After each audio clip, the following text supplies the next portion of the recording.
Dan tak terasa, kita menuju ke tengah tahun yang tinggal dalam hitungan minggu, 2 bulan lagi tepatnya.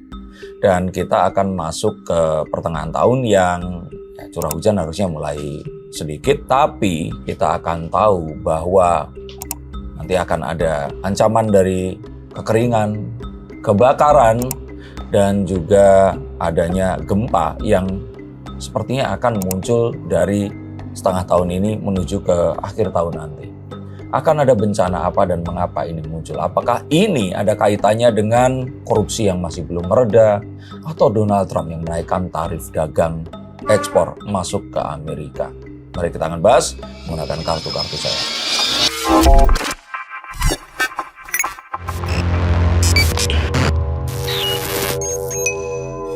Sensikers, kembali berjumpa bersama saya Denny Darko. Tidak ada yang namanya misteri, yang ada adalah tanda-tanda yang kita semua coba untuk mengerti akan ada bencana apa yang datang di tengah tahun 2025 ini. Setelah bulan Maret selesai, memasuki April, setelah Idul Fitri ini akan ada apa lagi? Mari kita akan lihat. Oke Mas, mungkin memasuki masa pertengahan tahun ya bisa kita bilang. Ini mungkin kedepannya apakah masih terpantau adanya bencana yang bisa dibilang tuh seperti 3 bulan sebelumnya atau seperti apa nih Mas? Mungkin ini masa transisi ya, kalau orang bilang itu pancaroba. Pancaroba artinya perpindahan dari satu musim ke musim yang berikutnya, tapi belum nyampe.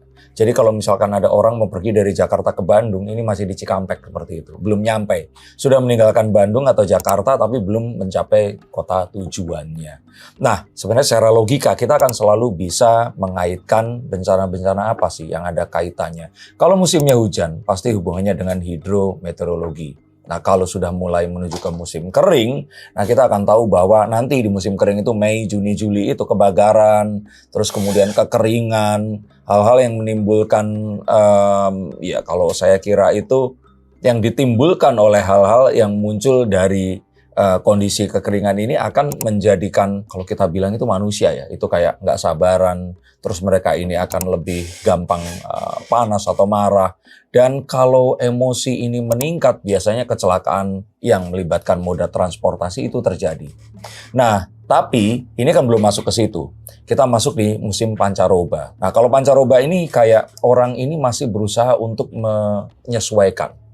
Biasanya orang-orang menjadi sakit. Siapa yang batuk di sini? Nah, hal seperti ini itu berefek kepada kehidupan kita, juga kepada alam di sekitar kita. Dari yang tadinya air ini banyak mengalir, mulai sedikit, dan saya lihat juga bencana seperti gempa bumi ini itu terjadi di negara-negara tetangga seperti kemarin di Myanmar atau di Kamboja ya kemarin itu. Ada besar sekali. Saya melihat bahwa Indonesia pun nanti akan terdampak hal itu. Nah, kemarin yang kena hujan, airnya ini masuk ke tanah dan tanahnya ini mulai gembur di situ, itu tentu saja akan menyebabkan beberapa kemungkinan longsor saat nanti. Ya, artinya musim kemarau ini masih akan ada musim pancaroba ini maksudnya kan masih akan ada hujan kan. Jadi kayak berapa hari nggak ada hujan, tiba-tiba hujan besar, nah itu juga harus diwaspadai. Maka bottom line-nya di sini adalah gempa bumi itu masih mungkin akan terjadi dan ini pasti akan terjadi. Tanah longsor itu jelas akan terjadi. Angin kencang yang ada puting beliung itu juga akan juga terjadi. Sampai akhirnya nanti di bulan Mei, Juni, Juli itu puncak adanya musim kemarau. Dan musim kemarau hati-hati dengan kebakaran hutan dan sebagainya. Nah, saya ingin fokus kepada kecelakaan yang melibatkan moda transportasi, kecelakaan lalu lintas. Karena pengemudi yang tidak waspada ini akan mendominasi. Kita yang hati-hati akan terkena imbas dari orang-orang yang entah mereka lelah atau mereka ini nggak memperhatikan kesehatan mereka dan terlalu memaksakan, atau kondisi di mana orang ini benar-benar dia nih kehilangan fokus sehingga akhirnya terjadi hal-hal kecelakaan yang ya disebabkan kita udah hati-hati, orang lain nggak hati-hati. Maka harapan saya di sini adalah untuk kalian semua yang bepergian, hindari bepergian di malam hari dan juga pergantian hari. Akan lebih baik perginya itu di siang hari atau siang menuju sore, tapi pergantian hari dari gelap ke terang atau terang gelap ini sesuatu yang akan mengundang kecelakaan lalu lintas.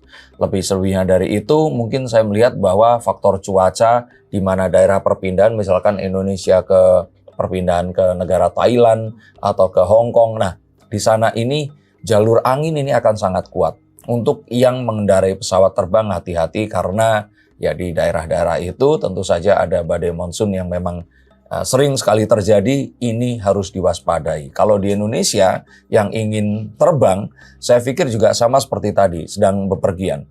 Hindari pergantian hari, matahari terbit atau matahari tenggelam.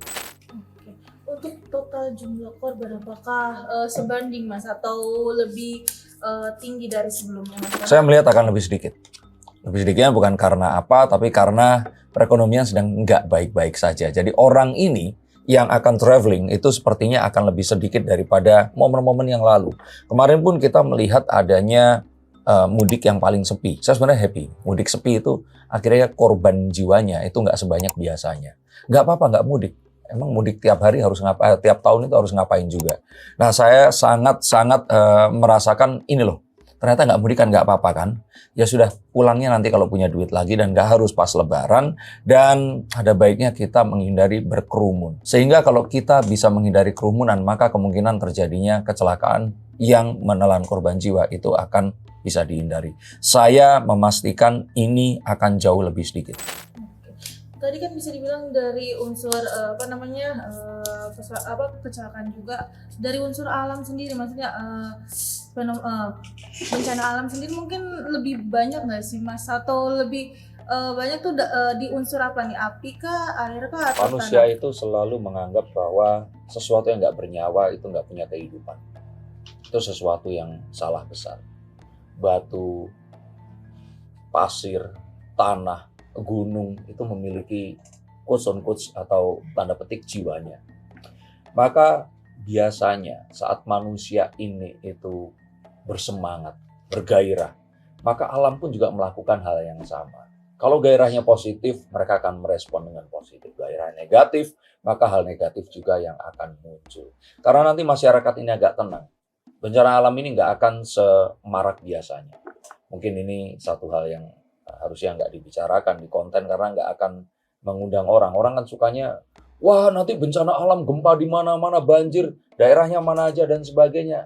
Ini mungkin nggak mengundang AdSense, tapi ingin saya katakan bahwa di tahun 2025 ini akan lebih tenang. Tapi kondisi manusia itu memang secara perekonomian nggak akan baik karena ulah. Ya tadi saya bilang kan Donald Trump, Amerika dengan upaya mereka untuk mengembalikan kejayaan ini ternyata melakukan perang dagang besar-besaran dan terbuka kepada seluruh negara, baik negara tetangga, negara yang dianggap sekutunya, dan negara-negara bahkan lawan bisnis mereka. Jadi kalau saya melihat kita akan mengalami bencana alamnya ini mungkin akan lebih sedikit, tapi yang harus lebih berhati-hati adalah tadi itu, kerusakan yang ditimbulkan oleh manusia, kerusuhan, protes yang berlebihan. Hal seperti itu yang akan membuat ya nyawa melayang, orang-orang akan terluka, dan banyak harta benda ini akan rusak dan melayang ya. Selain bencana alam, berarti badai perekonomian juga bisa Iya, itu dibilang nggak tuh kalah mulai merusak. goyang ya, Iya, merusak juga. seperti Apalagi itu. kan bisa dibilang tuh info yang terbaru ini adalah naiknya harga tukar dolar. Itu mempengaruhi juga nggak sih Mas dari masyarakat Indonesia nih mungkin? Harga tukar dolar ini memang mengerikan ya, masuk ke angka 17.000, tapi nggak semengerikan seharusnya karena seluruh dunia mengalami hal yang sama.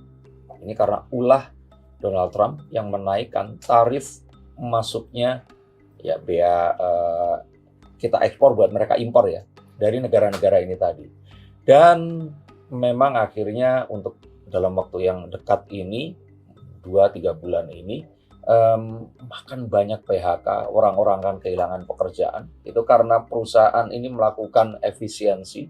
Mereka harus membayar utang mereka dan pembelian bahan baku dalam satuan dolar yang juga pasti nggak murah ini tadi. Nah, tapi nanti setelah 3 bulan, saya melihat bahwa pemerintah Indonesia ini akan melakukan negosiasi dan akhirnya tarif dagangnya ini akan diturunkan. Saya merasakan itu. Dengan adanya beberapa kesulitan yang dihadapi masyarakat dan juga beberapa bencana yang masih kita hadapin hingga saat ini itu salah satu dampak dari adanya siu ular juga nggak sih? Apalagi kan bisa dibilang siu ular itu kan lebih ke kesulitan ya, lebih banyak tantangan dan rintangan. Jangan ngawur. Bener ya itu maksudnya. Sio ular itu sama seperti ularnya. Ular itu memiliki satu hal yang nggak dimiliki oleh hewan lain. Dia itu bisa berganti kulit. Dia ini bisa meremajakan dirinya. Ini sebenarnya harapan semua wanita kan, kembali muda lagi. Nah, ular bisa melakukan itu. Jadi, ini sebenarnya adalah momen di mana kita itu berubah. Momen di mana kita tidak stagnan. Tapi perubahan tentu saja itu menimbulkan rasa yang nggak nyaman. Nah, saya merasakan bahwa ini adalah tahun perubahan. Kalau kemarin tahun pembalasan, ini tahun perubahan. Di mana orang-orang yang tidak bisa berubah, tidak bisa menyesuaikan diri, tidak bisa mengatasi kesulitan dengan hal-hal yang mereka miliki, ini akan mati. Berhenti menyesali nasib dan coba untuk mengoptimalkan apa yang kita punya. Ular, ini kan kalau istilahnya harus iri sama hewan-hewan lain, dia pasti harus iri. Karena dia nggak punya tangan, dia nggak punya kaki. Tapi dia mematikan. Tapi dia bisa hidup melewati air, dia bisa melewati dedaunan, batang pohon, dia juga bisa meloloskan diri dari banyak bencana. Bahkan ular lawan singa, kalau dipatuk singa sebesar apapun, dia pasti akan mati karena bisanya. Maka ini yang diharapkan. Kita tidak meruntuhi nasib sebagai negara dunia ketiga. Tapi kita melihat apa yang kita miliki dan bertransformasi menjadi satu negara yang mengedepankan apa yang kekuatan yang mereka miliki. Saya kira ini. Jadi bukan tantangan berat, bukan apa, bukan. Tapi lebih kepada kita harus melihat sifat-sifat ular yang positif ini untuk kita adopsi. Oke, mungkin dari Mas Denny sendiri nih untuk masyarakat Indonesia untuk menghadapi bisa bilang beberapa bulan ke depan nih dengan adanya tantangan bisa bilang tuh bencana yang kita belum tahu dan juga dari segi perekonomian masyarakat juga mungkin seperti apa Mas? Menjadi bijaksana. Bijaksana itu artinya mengulang-ulang lagi pertanyaan di kepala kita dan mencoba menjawab dengan sebijak mungkin. Saat ingin membeli benda kita tanyakan, ini kita perlu atau tidak. Saat kita ingin pergi ke satu tempat, kita harus ke sana atau tidak. Saat kita ingin melebarkan sayap bisnis, apakah ini harus sekarang atau bisa ditunda? Ini bukan artinya kita resesi atau berhenti melakukan apapun, tapi lakukan dalam skala yang kecil dan tetap menyimpan atau menggunakan apa yang kita miliki dulu. Yang mau ganti mobil, jangan ganti mobil dulu. Yang mau pindah rumah, jangan di tahun ini. Yang mau mungkin liburan, ya kalau bisa ditunda tahun depan, itu akan lebih baik. Yang ingin membuka cabang itu agaknya jangan di tahun ini. Pegang uang yang kalian miliki, gunakan seperlunya, dan kita saling membantu. Karena saat orang-orang yang butuh bantuan ini nanti akan sukses di masa depan, mereka akan membantu. Bencana atau tidak sebenarnya ini bukan satu hal yang harus kita takuti. Karena seperti yang dikatakan oleh sebuah pepatah, apa yang tidak membunuh kita akan membuat kita lebih kuat daripada sebelumnya. Maka mari kita hadapi tahun 2025 ini. Dan jika Anda memiliki atau kalian memiliki kesulitan, silakan hubungi nomor di bawah sini, izinkan saya membuka kartu untuk apapun permasalahan kalian. Terima kasih, sampai jumpa dan